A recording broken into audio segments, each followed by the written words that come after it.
श्री सद्गुरु महाराज की जय। सत्संग सुधा चतुर्थ भाग से गुरु महाराज का प्रवचन। गुसक नदी में जाए। प्यारे लोगों, चित्त की शांति में शांति है। चित्त अशांत है तो हमेशा अशांति है। चित्त की वृत्तियां अनेक हैं। उन चित्त वृत्तियों को एकत्र करने का नाम ही योग है। योग दो प्रकार के होते हैं, एक हठ योग और दूसरा राजयोग। राजयोग में ध्यान की प्रधानता है। हठ योग में आसन प्राणायाम आदि का साधन करना पड़ता है। इसमें यही प्रधान है। हमारे कुलगुरु तांत्रिक थे। उनका मंत्र अभी भी याद है। एक मंत्र यह भी बताया था कि तुम शिकार मत करना, हिंसा नहीं करना। यह मंत्र मुझे आज तक याद है। होते होते कई गुरु हमारे हुए। यहाँ भागलपुर में बाबा देवी साहब का प्रचार आया। उनका प्रचार पुरानिया भी पहुँचा। वहाँ से दौड़कर मैं यहाँ आया। यहाँ मायागंज में एक वकील थे, बाबू राजेंद्र सिंह जी। उनसे मैंने दृष्टि योग की दीक्षा ली। मैंने उनको गुरु जानकर प्रणाम किया। उन्होंने कहा, आपका गुरु मैं नहीं, गुरु बाबा देवी साहब मुरादाबाद वाले हैं। बाबा देवी साहब जब यहाँ मायागंज आए तो मैं भी यहाँ आया। यहाँ एक सत्संग घर भी था। बाबा साहब ने प्रवचन दिया था भागलपुर शहर के देवी बाबू धर्मशाला में। मैंने दीक्षा यहीं मायागंज में ली थी।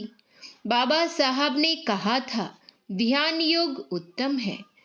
भगवान श्री कृष्ण ने भी ध्यान योग बताया है। गीता में एक अध्याय ध्यान योग का है। प्राणायाम योग का कोई अध्याय गीता में नहीं है। खोल कर देख लीजिए। ध्यान के लिए बात प्रत्यक्ष है।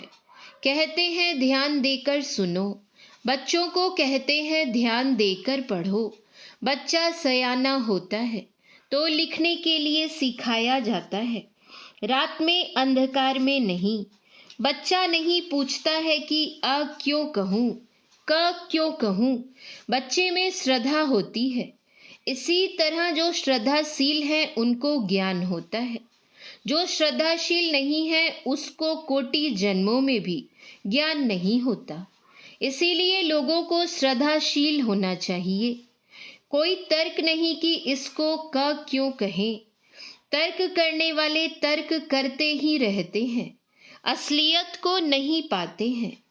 कबीर साहब के कबीर चौरा काशी में जाकर देखा। अमृतसर में गुरु नानक साहब के केंद्र को जाकर देखा। वहाँ केवल गुरु ग्रंथ साहब का पाठ होता है।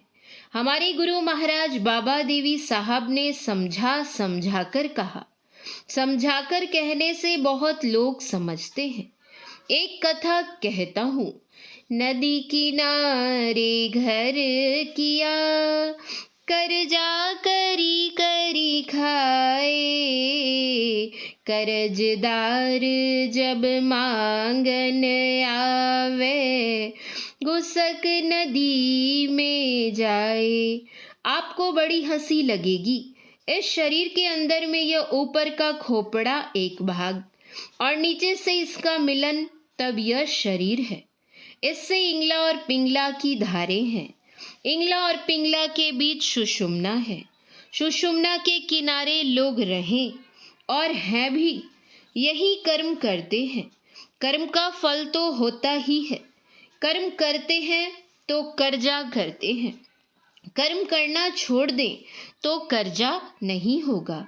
जो जानते हैं कहाँ रहने से कर्म फल नहीं लगेगा तो सुषुम्ना में जाओ, कर्म फल से बच जाओगे। सुषुम्ना के तीर में नहीं, सुषुम्ना में डूबो। एक कथा और है। एक राजा शिकार खेलने के लिए जंगल गया। वहाँ एक सुंदर बालक को देखा। वह बालक मुनि का पुत्र था। राजा ने उस मुनि बालक से कहा, तुम मेरे साथ चलो। मुनि बालक ने कहा, तुम मुझे अपने साथ ले जाकर क्या करोगे? राजा ने कहा, मैं जो खाऊंगा तुमको भी वही खिलाऊंगा। जो उत्तम वस्त्र मैं पहनूंगा वही तुमको भी पहनाऊंगा। और जो पहरेदार हमारी रक्षा में पहरा करता है वह तुम्हारा भी रात में जगकर पहरा करेगा। मुनि बालक ने कहा, नहीं, तुम मत खाओ, मुझे खिलाओ, तुम मत पहनो, मुझे पहनाओ, और जब मैं सो जाऊं तो तुम जगकर पहरा करो। राजा ने कहा, ऐसा नहीं होगा। मुनि बालक ने कहा, तब तुम्हारे साथ मैं नहीं जाऊंगा। मेरे राजा ऐसे हैं जो स्वयं नहीं खाते, मुझे खिलाते हैं, अपने स्वयं कुछ नहीं पहनते, मुझे पहनाते हैं, और मैं सो जाता हूँ तो जगकर मेरा पहरा करते हैं। मेरे ऐसे राजा हैं। ऐसे राजा कौन है? यही है ईश्वर परमात्मा, जो सबको खिलाते हैं, पिलाते हैं, सुलाते हैं, लेकिन वे अपने स्वयं कुछ नहीं खाते, कुछ नहीं पहनते, और वे सबका पहरा करते हैं। उनको रहने का घर नहीं है, वे ही सब कुछ करते हैं और कुछ भी नहीं करते हैं। इस प्रकार उनका संसार में रहना होता है। गोस्वामी तुलसीदास जी ने बड़ा ही अच्छा रामचरितमानस में लिखा है, व्यापक व्याप्य अखंड अनंता, अखिल अमोघ शक्ति भगवंता। उन्हीं के पास जाओ, उनको पाओ, वहीं शांति मिलेगी। कहाँ तक जाओ? तो संत दादू दयाल जी महाराज ने कहा, अविगत अंत अंत अंतर पट अगम अगाध अगोई। अंतर के अंतिम पट में चले जाओ। अंतर पट में क्या मिलेगा?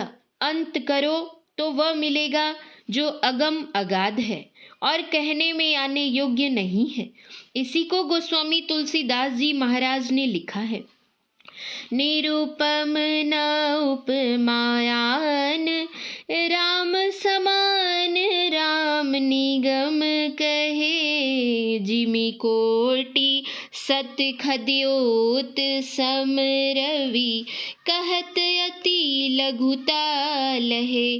कितनी ही उपमा दो तो वह वैसी ही होगी जैसे करोड़ों जुगनुओं को सूर्य के समान कहना। राम के लिए कोई उपमा नहीं है, सब में रहते हुए सबसे निर्लिप्त है। वे बाहर में प्रत्यक्ष नहीं है, अंदर में जाने से बाहरी ज्ञान से छूट जाता है, तब ईश्वर दर्शन होता है। इंद्रिय ज्ञान से यहाँ तक कि जहाँ मन बुद्धि आदि छूट जाए वहाँ दर्शन होगा। लेकिन जिसको समाधि कहते हैं वह तुर्यातीतावस्था में होती है। थोड़े में संतुष्ट होने की आदत डालो। जो लालची है उसको शांति नहीं मिलेगी। शेख शादी में कहा है, कनायत तमंगर कुनद मर्दरा, मतलब है संतुष्टि आदमी को मातबर बना देती है। यह दुनिया के तमाम लालचियों को कह दो। वे दूसरे देश के थे, लेकिन बात उन्होंने ठीक कही है। आदमी को शांति चाहिए तो ईश्वर को पाना चाहिए। ईश्वर को पाने के लिए अपने अंदर चलना चाहिए।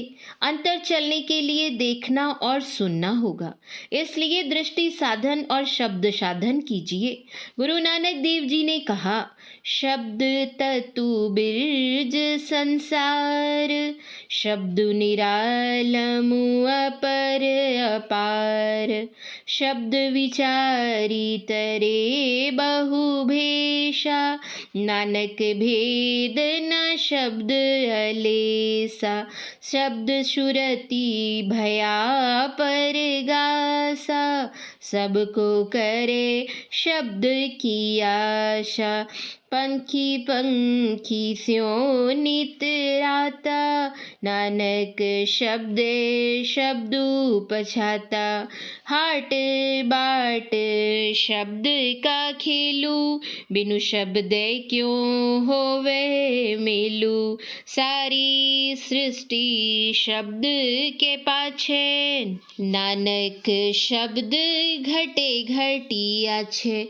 जो शब्द का अभ्यास करता है, नादानुसंधान करता है, वह ईश्वर को पाता है। बच्चा जन्म लेता है तो वह देखता है और सुनता है। तमाम संसार में देखना और सुनना है। तमाम कॉलेजों में देखना और सुनना है। देखना और सुनना बंद हो जाए तो कोई काम नहीं होगा। इसीलिए बाबा साहब ने दृष्टि योग और शब्द योग करने कहा। श्री सद्गुरु महाराज की जय। यह प्रवचन महर्षि में ही आश्रम कोप्पा घाट भागलपुर में 24/12/1978 ईस्वी को हुआ था। श्री सद्गुरु महाराज की जय। पुस्तक पूज्य गुरुदेव की अलौकिक दिनचर्या। लेखक गुरु सेवी स्वामी भगीरथ दास जी महाराज। यह वार्ता दिनांक 23/8/1984 ईस्वी की महर्षि में ही आश्रम कोप्पा घाट बिहार की है।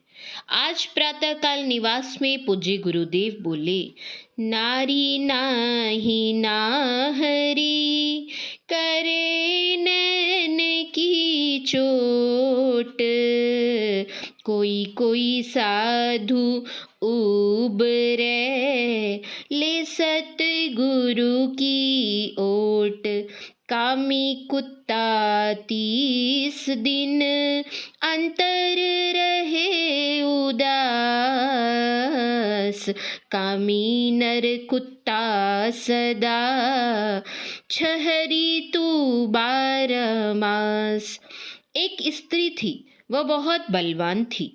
जिसके साथ लड़ती थी उसको हरा देती थी। एक आदमी उसके साथ लड़ने आया और उसने उसका केवल हाथ पकड़कर पटक दिया, शरीर का स्पर्श नहीं किया। इसके बाद बोले, भगीरथ, एक बात जानते हो? मैंने हाथ जोड़ते हुए निवेदन किया, कौन सी बात हुजूर? इस पर बोले, मेरे साथ रहते हो तो इस बात को सीख लो। कोड़ काड़ धरती सहे, काट कूट वन राए, कटु वचन साधु सहे, और से सहा न जाए। वन राय का माने होता है बहुत से वृक्ष, उनमें आम नहीं जामुन अच्छा होता है। मेरे साथ रहते हो तो बहुत कटु वाक्य सहना पड़ेगा। श्री सद्गुरु महाराज की जय। श्री सद्गुरु महाराज की जय। श्री सद्गुरु महाराज की जय।